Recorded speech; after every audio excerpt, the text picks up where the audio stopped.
This journey brings us to Ecuador, a country in South America quite literally named for being on the equator. Ecuador is home to many different ecosystems: rainforests, beaches, and the mountains, the Andes. While Everest is at 29,031 feet from sea level, due to the oblong shape of the Earth around the equator, Chimborazo, situated in the Andean highlands of Ecuador at 20,500 feet, protrudes higher, which makes it the furthest point from the center of the Earth. And where there are mountains, there are those who climb them. This is the story of two friends taking on one of the biggest physical and mental challenges in our lives.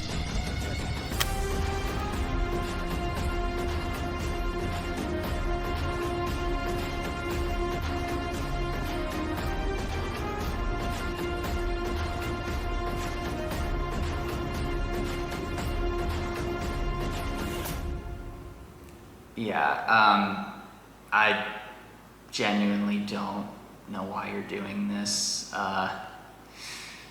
No, like, I get it, like, you wanna do cool shit and maybe have a sense of accomplishment or something, but like, it's a little extreme. I don't really get it. There are hippos, cheetahs, elephants. It's very dangerous. But in the mountains, there are people. Crazy people.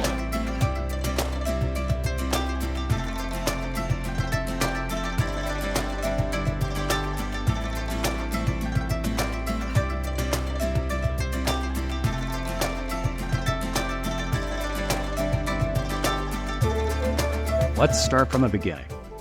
I used to be a kid with really big aspirations that range from being an astronaut to being a fireman to being a pilot. And while I didn't know it at the time, ultimately to climb mountains. All these years later, the idea of taking on Chimborazo came from a coworker, and upon doing more research, I learned that it's a fairly technical mountain that requires understanding snow, crevasses, avalanches, and how to use gear in glacier territory. There's a lot of preparation involved. Firstly, you cannot climb the mountain without a guide, and for this, I'm going with Ecuador Eco Adventure. In this partnership, they provide lodging at the Chimborazo base camp, and also you can opt to stay at the high camp, which rests at almost 18,000 feet. The important thing here is that you gotta train. In my case, cardio, strengthening my legs, and making sure I'm able to go large distances with a lot of heavy equipment on. It takes a lot of physical strength, but it also takes a lot of mental fortitude. Chimborazo is covered in a glacier, which means crampons, ice axes, harnesses, and you're fighting the bitter cold, lots of wind, and you're climbing up very steep slopes with sheer drops. So if you screw something up, it is certain death. So prior to the Chimborazo climb, we're going to be taking on Carihuairazo, and the summit of Carihuairazo is around 16,464 feet. Carihuairazo is a good training ground for Chimborazo, and that's where we're going to cover our preliminary acclimatization to the higher altitudes. So generally the philosophy with taking on big mountains and getting your body acclimatized is you want to climb high and then you want to sleep low. So we're going to take a few days to rest, and then we're going to begin our Chimborazo climb. It's going to be a pretty brutal day with about 3,500 feet steep incline on a glacier, but with adequate preparation and favorable conditions, I'm pretty confident we can do it. But to take on something like this, you need a solid, dependable team. This is non-negotiable. You need a team that will venture into thin air with you, that you can trust with your life. Ultimately, you are literally going to be strapped in and harnessed with these people. You're going to need to depend on each other mentally and also physically.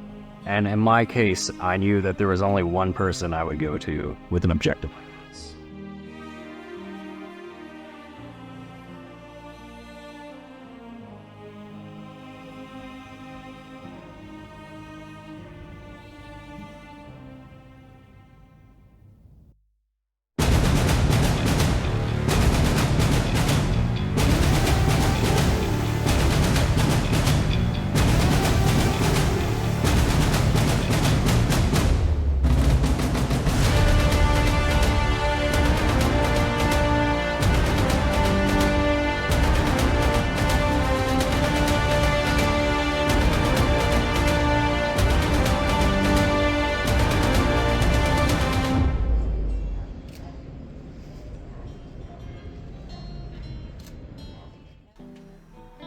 How you feeling, man?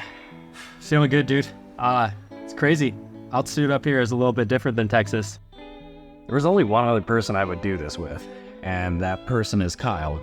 And when I had initially come up with the concept for this trip, I had told Kyle I wouldn't really want to do it with anyone else. So I told him it's either he comes with me or I'm going to Ecuador alone. How are you feeling about the climb? Dude, I'm feeling great.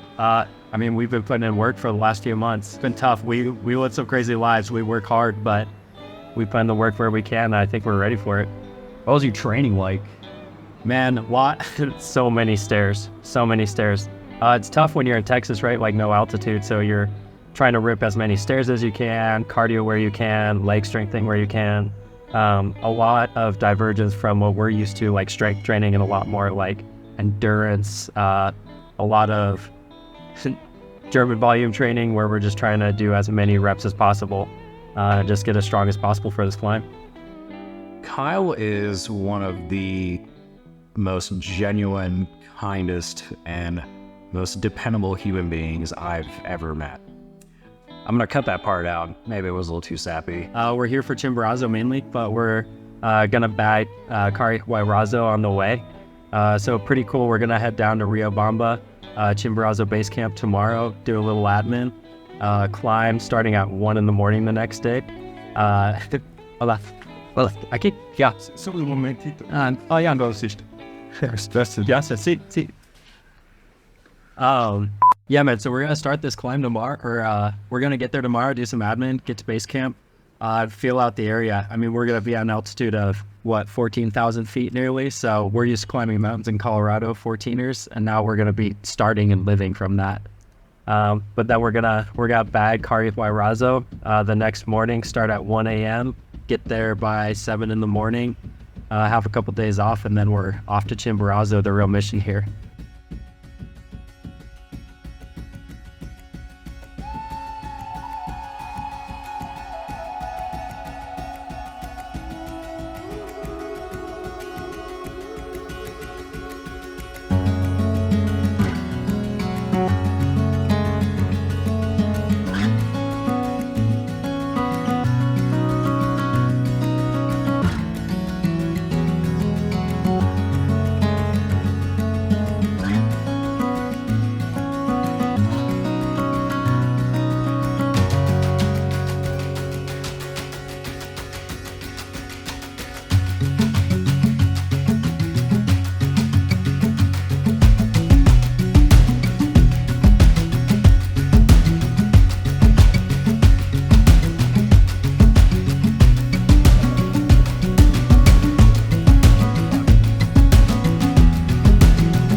Chimborazo right now.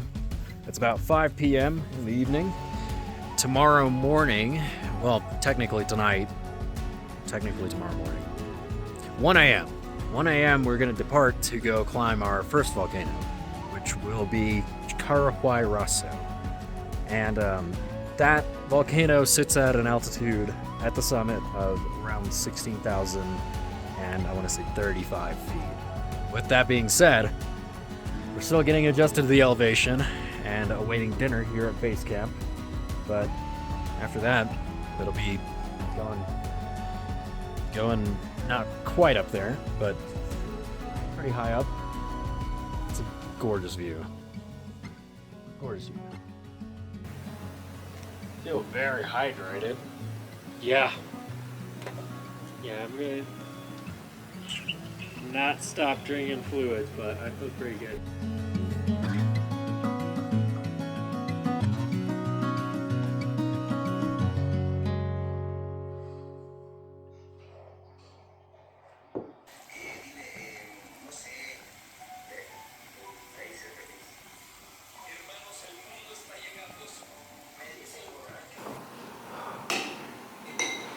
That's super good.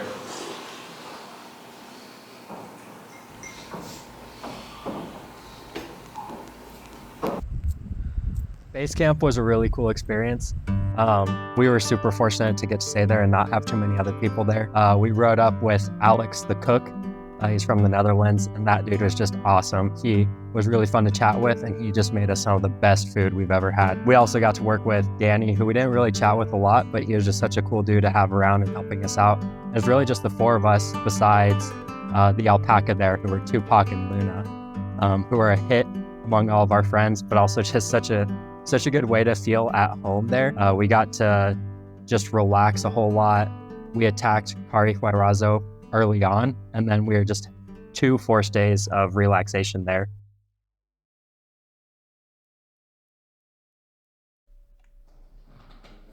To take on high, glaciarized peaks, you often need to execute the majority of the climb at night so that the sun doesn't bake down the ice and create an avalanche risk. Also, during the day, the weather becomes unpredictable. So, we woke up at midnight, and the nerves didn't really make for proper sleep. You don't really sleep before these things. You're often a little anxious, and you're taken in by the thrill of what's to come. The thrill of being out and pushed to your absolute physical and mental limits.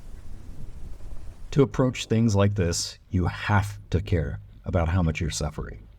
You have to question yourself early on to understand the mission fully, and to fully embrace the will to act.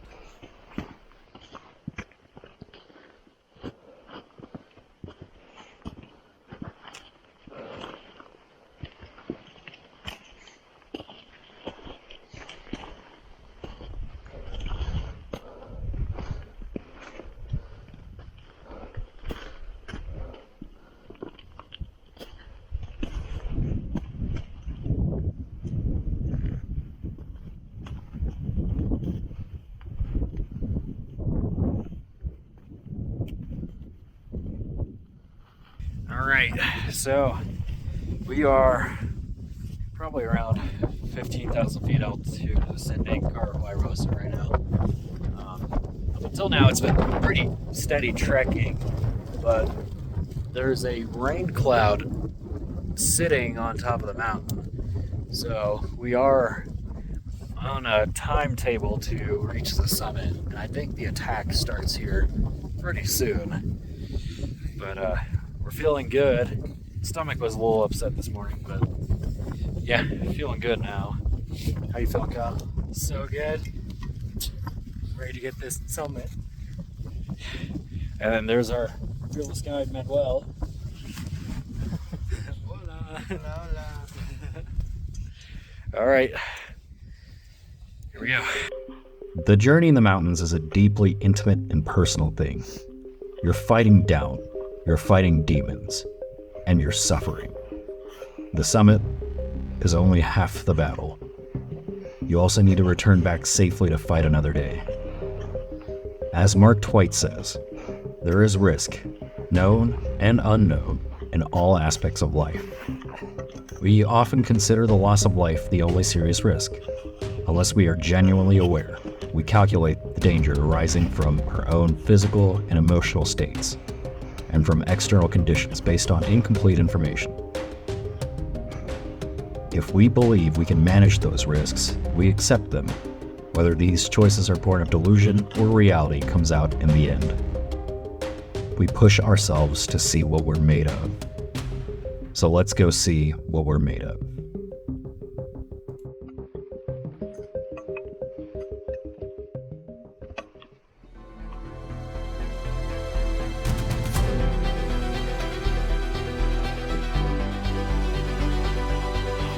Estamos cerca.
Here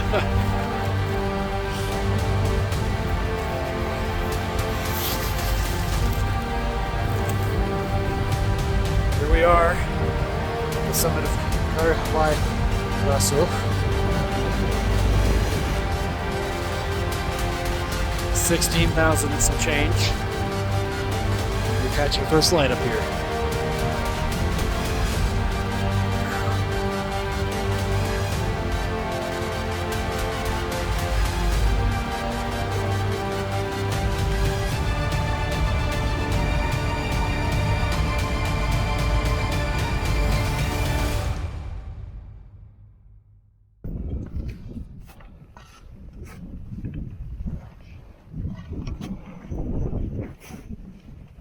Look at me real quick.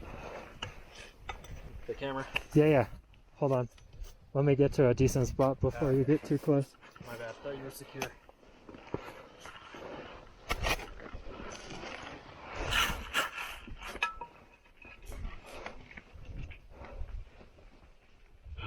Good.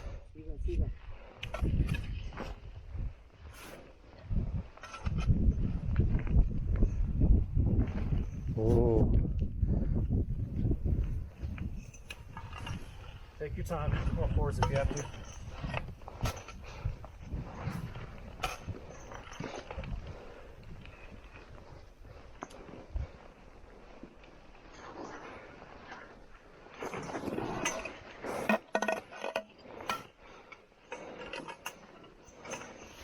Okay.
How you feeling?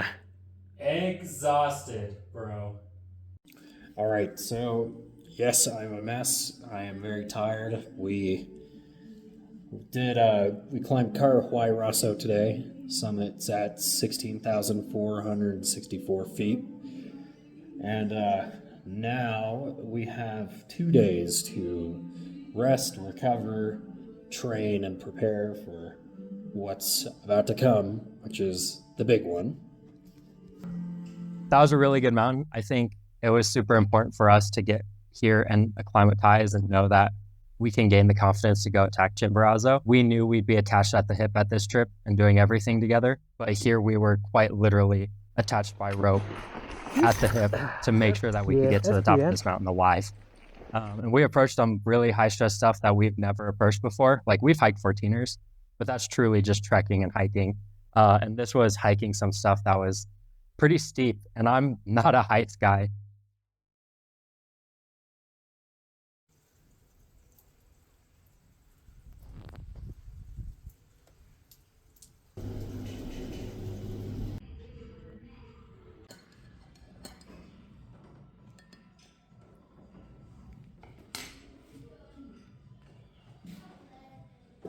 Mountains make their own weather.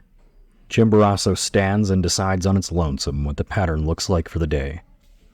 It's pretty intimidating because every day we would look and we'd have great views of the mountain, but then all of a sudden it'd be shrouded in clouds. And you would see how the clouds would like go and approach Chimborazo, and Chimborazo would just slice them in half and they'd wrap around. But it was nerve-wracking because you could tell that was rain and snow and all sorts of weather on the summit. Hey, man, they're coming back a little fast, aren't they? Bro, look at these. Like, they're absolutely gaining on us. Like, should we move out of the way? I kind of think I'm just gonna stay. Look at that big one, dude. He's carrying this stuff. Look at them, they started trotting. Are they following us now? Do you want to try leading them? Where are we going?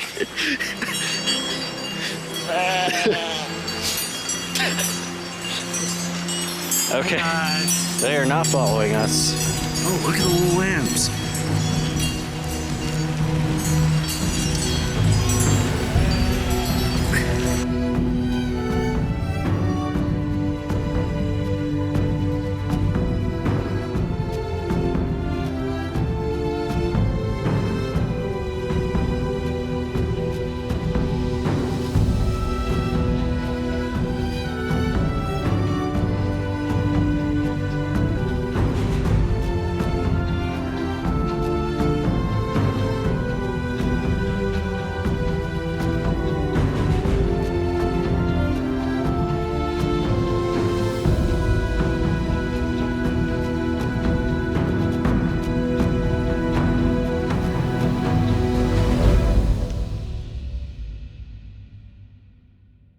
I've been like watching the weather like a hawk. Bro, it made me a little nervous when it started getting windy out there. Like just now. It got chilly. Yeah. I'm like, not because it's cold, but wondering how the wind would be up there. Only one way to find out. Only one way to find out. Find out we will. Bro, I was thinking about this too. 24 hours from now, we'll probably be laying down for bed to take our nap at high camp. But yeah, I'm hoping like, even if we, like I know we won't be ready for sleep, won't be wanting to sleep, but I feel like if we can tire ourselves out a little bit on the hike up to high camp, that will hopefully help fight some of those bears to sleep. Wait, yeah, soup. Bro, it's so good.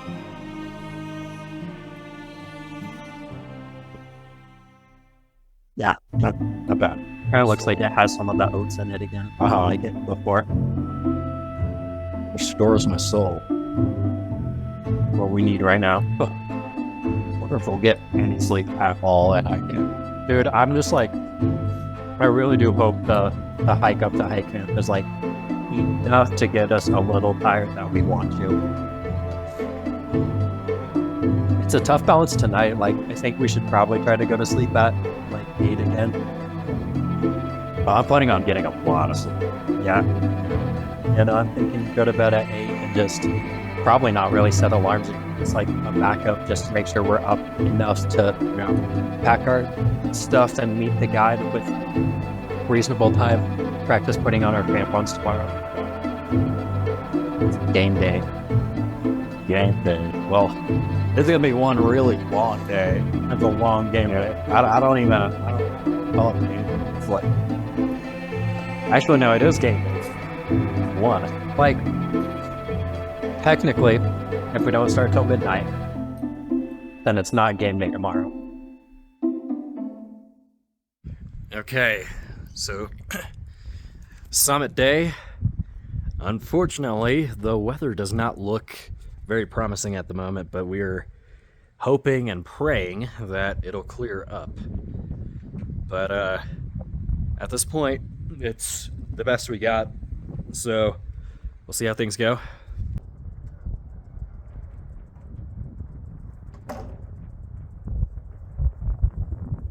All right, we're about to press on to our final gear check, and we are going to be heading up to the high camp very soon.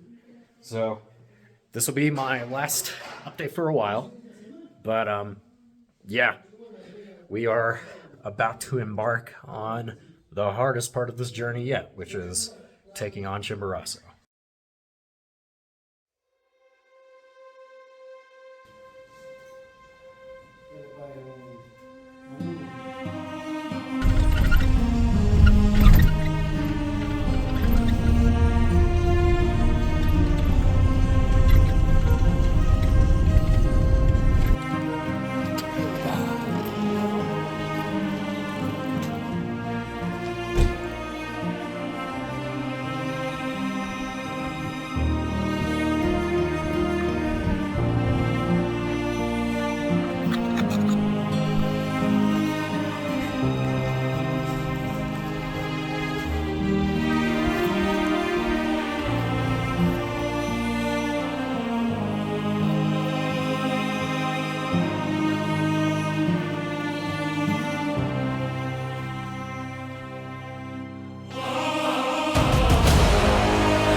cosas también nos depositaron una huevada, man.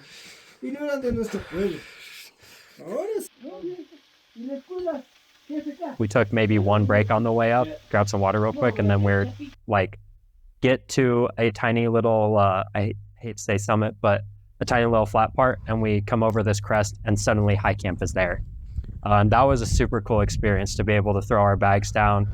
Clouds kind of started rolling in, but what was crazy is when you got over the views, the incredible views looking down below you, we were able to look up and you see the Chimborazo summit for the first time up close. That was surreal. It's kind of ghostly. Like you would see it for a little bit and then clouds would come and shroud it again a little bit, but it was enough that we could see it and you could kind of take that deep breath and think, okay, that's where we're going to be. Lo siento. Very quiet out here. Peaceful.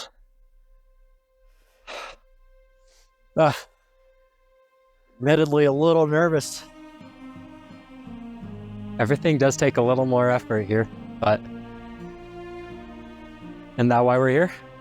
That's why we're here.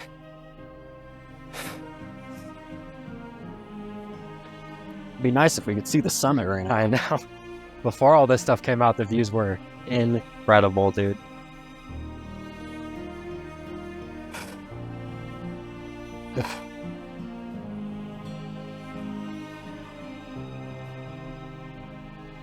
Plan is to wake up at midnight. Start the attack at 1. Start the attack at 1. Ah. Oh boy. Oh boy. Beautiful morning. The moon is above, and the summit is over there.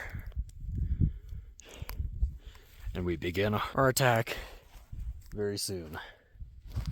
Cannot be understated just how much altitude has an impact on your body. For reference, I'm filming this part of the documentary in Denver right now, which is about a mile up, and even here, going up the stairs takes more effort than it would at sea level.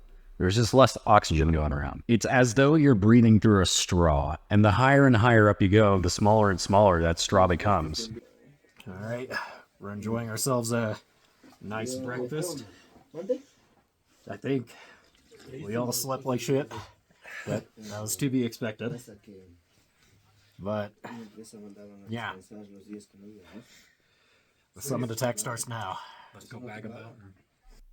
So when we went to bed, went to go pretend to sleep for a little bit, we had laid down a game plan with our guide Patrizio and the accompanying guide Jose. Pretty much the plan was that we were moving at a really good pace, so we would wake up at midnight, start our push at 1. So the other people we were with would wake up around 11 and start their push at midnight, just to make sure that they could reach the summit in time. So we go pretend to sleep, like I said, fitful sleep, if you can even call it sleep. But we woke up, I think we both woke up around 11 when some of the other groups were getting up, and all we heard was talk of rain. And I just look over and we make eye contact and we're like, oh boy, what are we getting ourselves into? We all get up around midnight, start putting on our gear, get the crampons on, harnesses, helmets, all the lot. And then we start our push right around 1 as expected.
No, I no, no sensibility, nothing.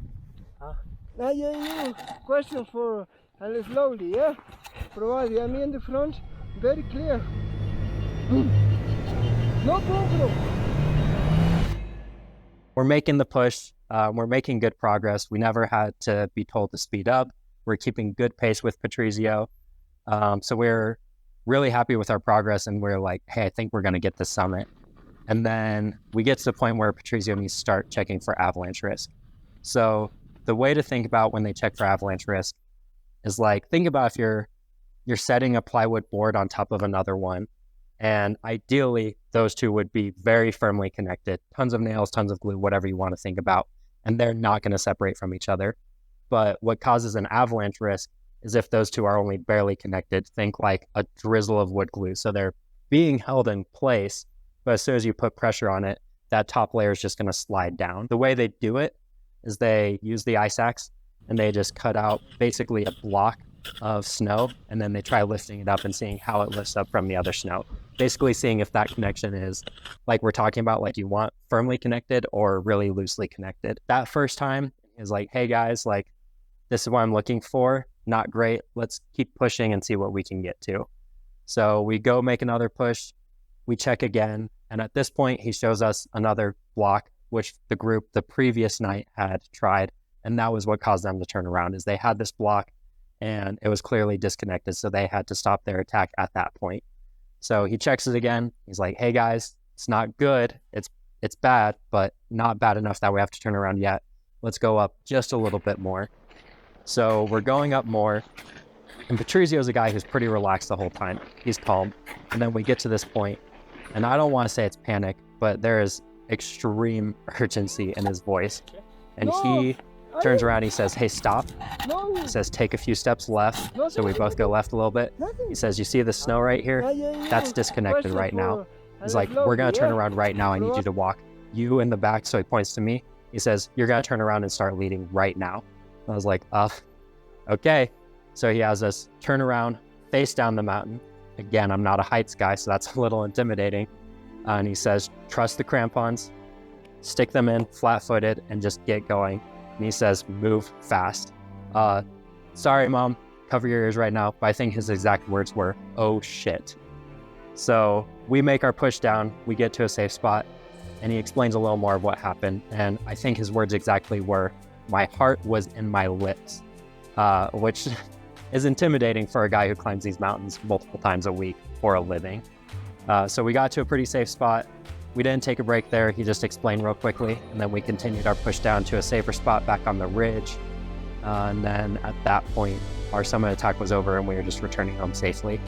And let me tell you, like, that's heartbreaking news. When we were killing it at altitude, I'm pretty sure, making good pace, it sucks when something out of your control takes away the summit from you.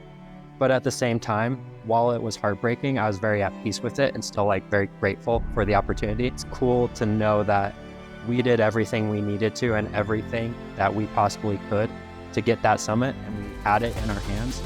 And it was something out of our control. Severe avalanche risk that took it away from us. So while we still have some unfinished business, I think we both walked away with a really, like, quite a sense of peace and gratitude for the opportunity to do something we would never do otherwise. So to assign some numbers to that, we're at Patrizio right before we turned around, said we were at 5,800 meters.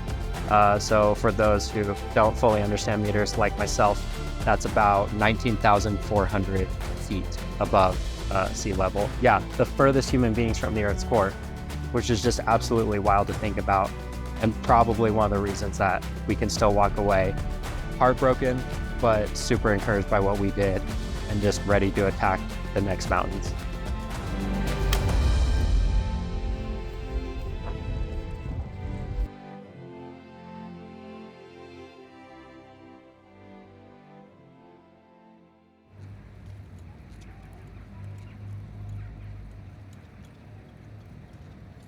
Hello guys, my name is Vladimir. I'm the general manager and founder of Ecuador Adventure. This company I started when I was 23 back in Riobamba while I was still studying in university. I also started as a trekking guide and a nature guide, and it's quickly developed into a mountaineering and mountain climbing company.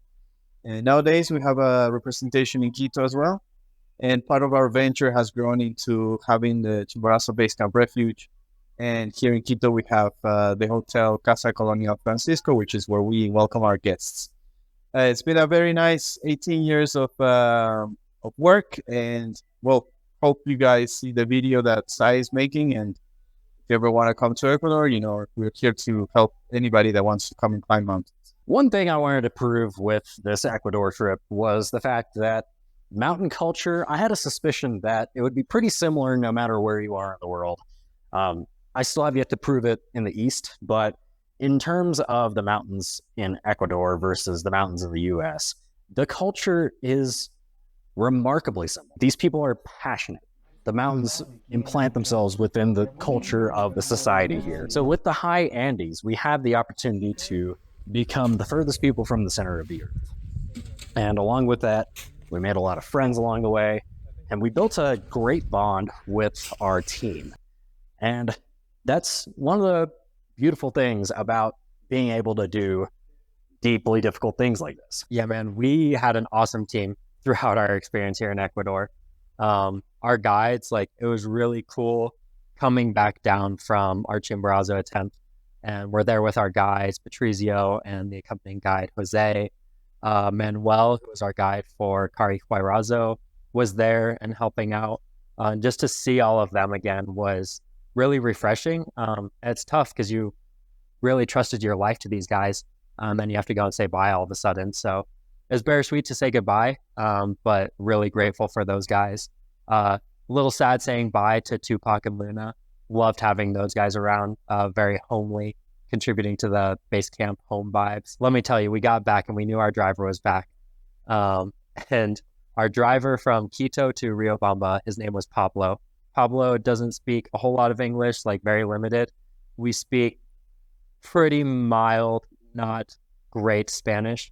But we still had such a great time. He was showing us all the parts of Quito. He would pull off the road and show us all of the different spots and like all these really cool viewpoints. So we loved Pablo. We get back to the agency and pick up all of our bags. And sure enough, our driver back to Quito was Pablo. And I just wished I could express to you the excitement that we had seeing Pablo again. Yeah, it was crazy because we should have recognized his car and we didn't. I think we're still out of it from the climb. But to see him running back from the convenience store and realizing it was Pablo, we were just so excited. He expressed the same excitement seeing us, which was just so sweet. And man, we were just like giggling like little kids, all talking about it. He brought up all of our past conversations like, hey, what fruits did you try? Hey, I thought when I was coming to Riobamba, I might be picking you guys up. Just so cool to be welcomed by so many people here and to have built such a family here, to know that if I ever come back, like, I have a family that'd be ready to help me out and attack these things again.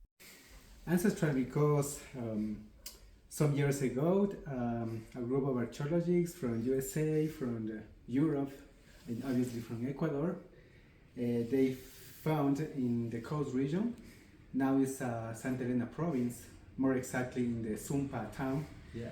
They found an archaeological site.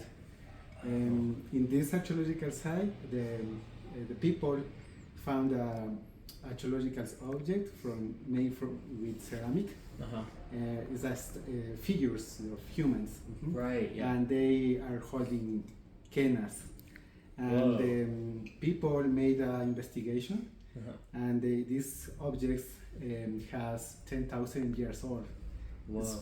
Long time ago, the people in Ecuador playing the quena.